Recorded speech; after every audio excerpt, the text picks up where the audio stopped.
Is that so? You two are really good friends, aren't you? I might be a little jealous. How come? You and Spoopy can become good friends too. Sayori? As usual, Sayori seems oblivious to the weird situation she just put me into. Oh, Yuri even brought you something today, you know? Wait, Sayori? Me? Not really. Don't be shy. It's really nothing. What is it? Never mind. Sayori made it sound like a big deal when it's really not. What do I do? I'm sorry, Yuri. I wasn't thinking. I guess that means it's up to me to rescue the situation. Hey, don't worry about it. First of all, I wasn't expecting anything in the first place. So any nice gesture from you is a pleasant surprise. It'll make me happy no matter what. Is that so? Yeah, I wouldn't make it a big deal if you don't want it to be. Alright. Well, here. He reaches into her bag and pulls out a book. I didn't want you to feel left out. So I picked out a book that I thought you might enjoy. Damn, that's really thoughtful. It's a short read, so it should keep your attention, even if you don't usually read. She got me a book! And you could, you know, discuss it if you wanted. It seems like she, really thought hard about what I might like, too. This is... How's this girl accidentally being so cute? She even picked out a book she thinks I'll like, despite me not reading much. Maybe this is from, me getting the most points with her when writing my poems stuff. Yuri, thank you. I'll definitely read this. I enthusiastically take the book. Well, you can read it at your own pace. I look forward to hearing what you think. Now that everyone's settled in, I expected Monica to kick off some scheduled activities for the club. That doesn't seem to be the case. I'll probably definitely, actually read a book in the first time in, years. After this. Sayori and Monica are having a cheery conversation in the corner. Yuri's face is already buried in a book. I can't help but notice her intense expression, like she was waiting for this chance. Meanwhile, Natsuki is, rummaging around in the closet. I'm really curious to talk to Yuri a little bit more. But at the same time, I would feel bad for distracting her from reading. I catch a glimpse of the cover of her book. It looks like the same book that she lent to me. More than that, she seems to be on the first few pages. Crap. I think she noticed me looking at her. Uh-oh. She sneaks another glance at me and our eyes meet for a split second. Why do we keep looking at her then? But that only makes her hide her face deeper in her book. Sorry. I was just spacing out. I mutter this, sensing I made her uncomfortable. Oh. It's fine. If I was focused, then I probably wouldn't have noticed in the first place. But I'm just rereading a bit of this, so... That's the book that you gave me, right? I wanted to reread some of it. Not for any particular reason. Just curious. How come we have 2 copies of the same book? Well, when I stopped at the bookstore... She did. She went to the bookstore and she bought me this book. That's not what I meant. I mean... I just happened to buy 2 of them. I see. There's something fairly obvious here that Yuri isn't telling me, but I decided to let it go. I can't figure it out for myself. I'll definitely start reading it soon. I'm glad to hear. Once it starts to pick up, you might have a hard time putting it down. It's a very engaging and relatable story. Is that so? What's it about, anyway? Well, Yuri closes the book and scans her eyes over the back. The book is titled Portrait of Markov. There's an ominous-looking eye symbol on the front cover. It's a horror. Alright. I just wanted to make sure I don't actually accidentally give anything away. Basically, it's about this girl in high school who moves in with her long-lost younger sister.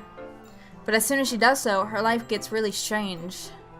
She gets targeted by these people who escaped from a human experiment prison. Damn, that's some hardcore stuff.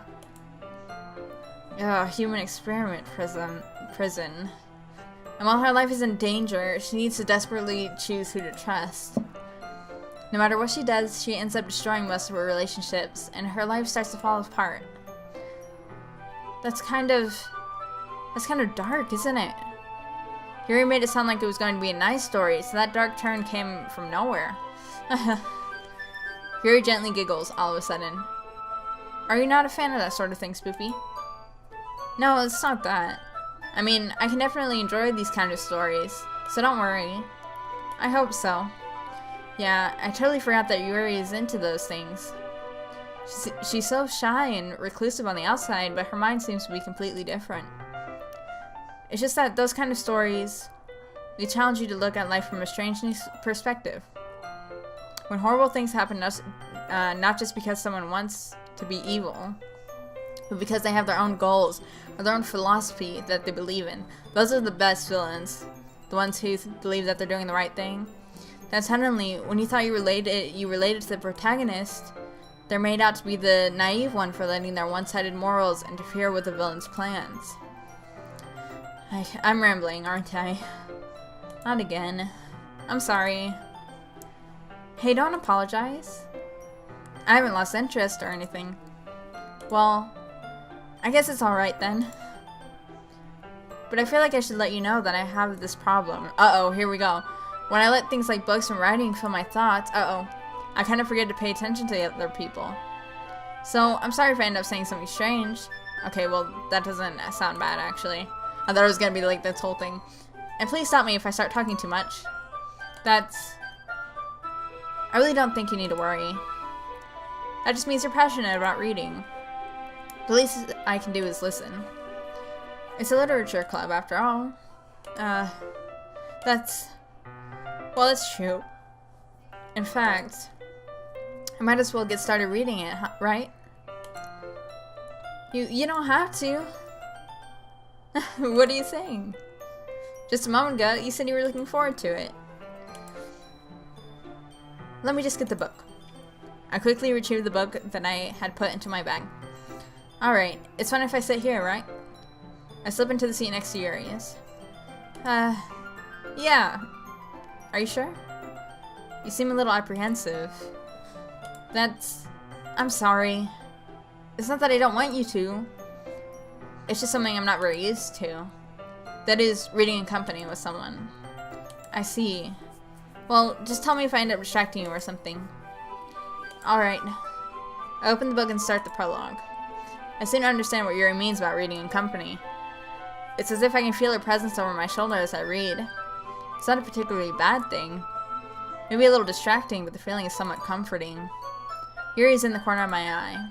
I realize that she's not actually looking at her own book. I glance over. It looks like she's reading from my book instead. Sorry. I was just... Yuri, you really apologize a lot, don't you? I do? I don't really mean to. Sorry. I mean... Here, this should work, right?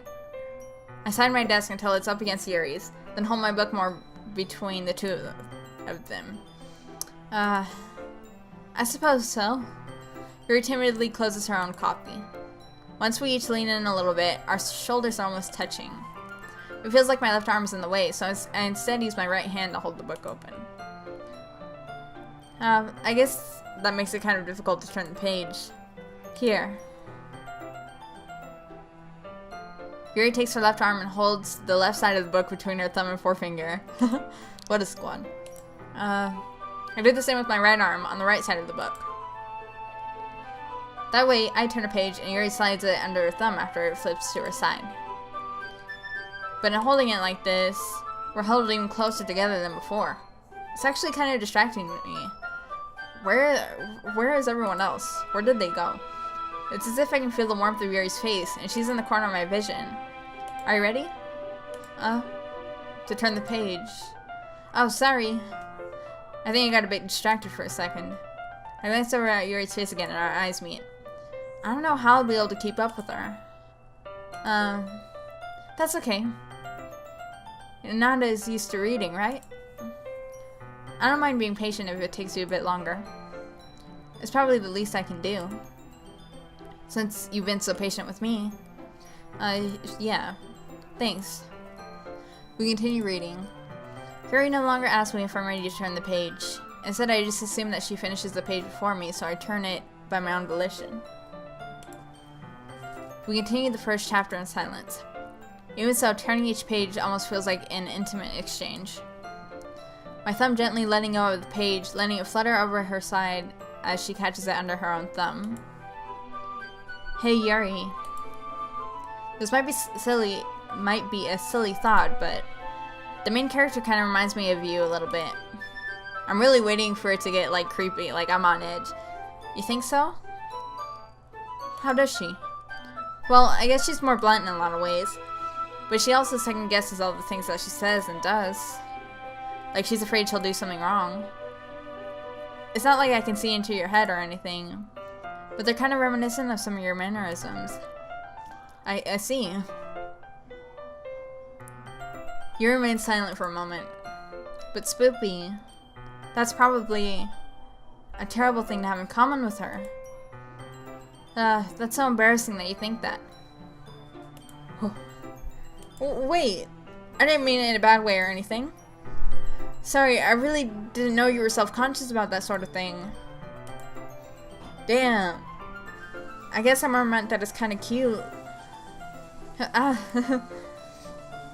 What are you saying all of a sudden? Okay, everyone. I think it's about time we share today's poems with each other. Oh yeah, the poems. We might not have enough time if we wait too long. Oh. Yuri exhales, spared from finishing her thought. Is that alright, Yuri? You look kinda down. I'm sorry if you haven't been looking forward to this. Oh, it's not. It's fine. Yuri releases her hand from the book, causing it to close on top of my thumb. Alright. I guess I'll do some more reading tonight. Or would you prefer I only read it with you? I guess I don't have too much of a preference either way. In that case, I'll read a little more tonight. It'll be more fun to read with you after it picks up a bit, you know? That's good reasoning. In that case, feel free to finish the first 2 chapters in your own time. Alright. I stand up. I make a mental note of where I left off in the book, then slip it back into my bag. You're gonna figure that shit. By the way, did you remember to write a poem last night? Fuck yeah, I did. Yeah. My relaxation ends. I can't believe I agreed to do something so embarrassing. I couldn't really find much inspiration since I've never really done this before. I'm pretty sure like the start of it is gonna be like memes and then like it develops into edgy shit. Well, now that everyone's ready, why don't you find someone to share with? I can't wait. Sayori and Monica enthusiastically pull out their poems. Sayori's is on a wrinkled sheet of loose leaf torn from a spiral notebook. On the other hand, Monica wrote hers in a composition notebook. I can already see Monica's pristine handwriting from where I sit. Mitsuki and Yuri reluctantly comply as well, reaching into their bags. I do the same myself. You made it to the end of the video. Not many people do that. We got all sorts of links that you can click on now for your button pressing needs, such as some more videos over here, I think, and then down there there's some more links like merch.